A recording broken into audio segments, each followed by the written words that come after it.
जय हिंद साथियों, वंदे मातरम साथियों।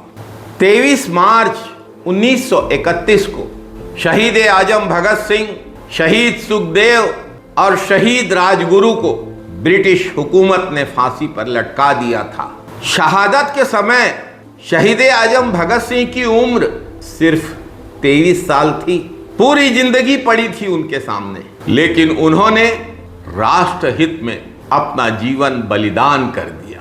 शहादत को हम सब नमन करते हैं। ये थे भारत मां के वीर सपूत, अमर शहीद सरदार भगत सिंह। दूसरी तरफ सावरकर हैं, जिनको संघ परिवार वीर कहता है, लेकिन सच्चाई में तो वे माफी वीर हैं। भगत सिंह ने ब्रिटिश हुकूमत को लिखा था कि उन्हें फांसी देने के बजाय गोलियों से भून डाला जाए। सावरकर ने ब्रिटिश हुकूमत के आगे याचिका दायर की थी कि अगर उन्हें माफ कर दिया जाए तो वे ब्रिटिश हुकूमत की खिलाफत से आजीवन किनारा कर लेंगे। साथियों, जब भगत सिंह जी को सुखदेव और राजगुरु के साथ फांसी पर चढ़ाया गया, तब उनकी उम्र सिर्फ 23 साल थी। उनके कुछ नजदीकी लोग, परिचित लोग कहते रहे कि उन्हें अंग्रेजी हुकूमत से माफी मांग लेनी चाहिए ताकि उनकी फांसी की सजा टल सके। भगत सिंह ने माफी मांगने से इनकार कर दिया था। भगत सिंह ने अपने पत्र में लिखा था, ब्रिटिश हुकूमत को लिखा था, अंग्रेज उन पर लगाए गए इस आरोप कि उन्होंने ब्रिटिश हुकूमत के खिलाफ युद्ध छेड़ा, इस आरोप से न मुकरे।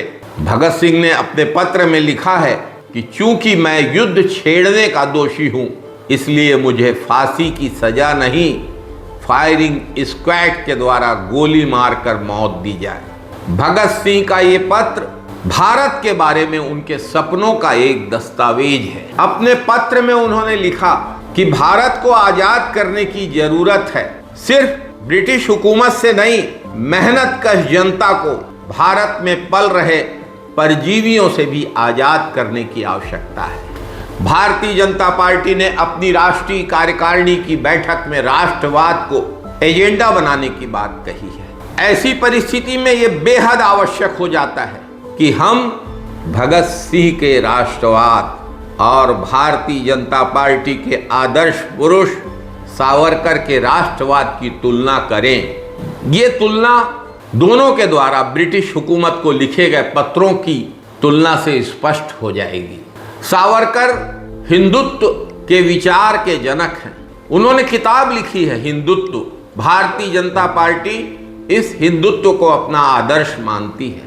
1911 में जब सावरकर को उनकी क्रांतिकारी गतिविधियों के लिए अंडमान के सेलुलर जेल में भेजा गया था, तब उन्होंने अंग्रेजों के आगे, ब्रिटिश हुकूमत के आगे अपनी पहली याचिका प्रस्तुत की थी। एक बार फिर 1913 में और एक बार और 1921 में मुख्य भूमि में स्थानांतरित किए जाने तक और 1924 में कैद मुक्त किए जाने तक ब्रिटिश हुकूमत के आगे लगाई गई सावरकर की याचिकाओं में लिखा है, यदि मुझे छोड़ दें तो मैं भारत की आज़ादी की लड़ाई छोड़ दूंगा और आजीवन ब्रिटिश हुकूमत के प्रति वफादार रहूंगा। सावरकर की तरफदारी करने वाले कुछ लोग तर्क देते हैं कि ये तो सावरकर की रणनीति थी, लेकिन सावरकर के आलोचक इसे रणनीति मानने से इनकार करते हैं। वास्तव में अंडमान निकोबार से काला पानी की सजा से मुक्त होने के बाद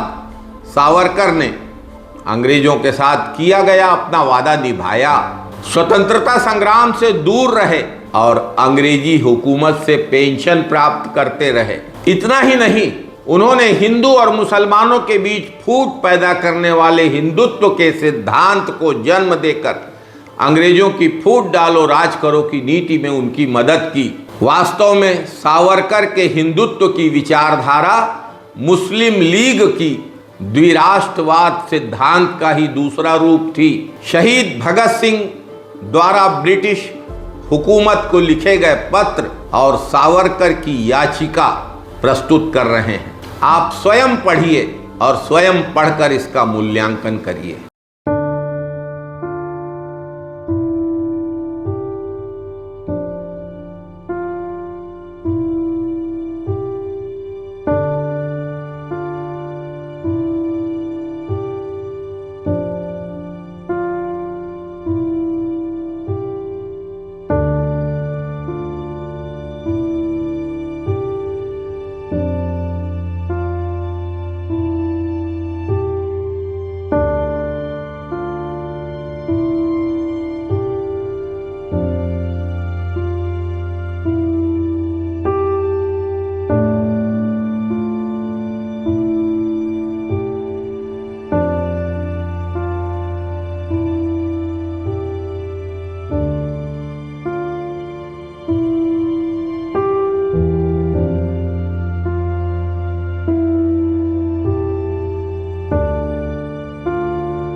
जय हिंद साथियों, वंदे मातरम साथियों। साथियों, यदि आपको हमारे इस YouTube channel Congress the real voice of India की बातें अच्छी लगती हैं तो आप हमारे इस YouTube चैनल को सब्सक्राइब करिए, बेल आइकॉन दबाइए, हमारे इस वीडियो के लिंक को आप लाइक करिए, इस पर कमेंट करिए, हमारे इस YouTube वीडियो के लिंक को आप पोस्ट करिए। बहुत बहुत धन्यवाद।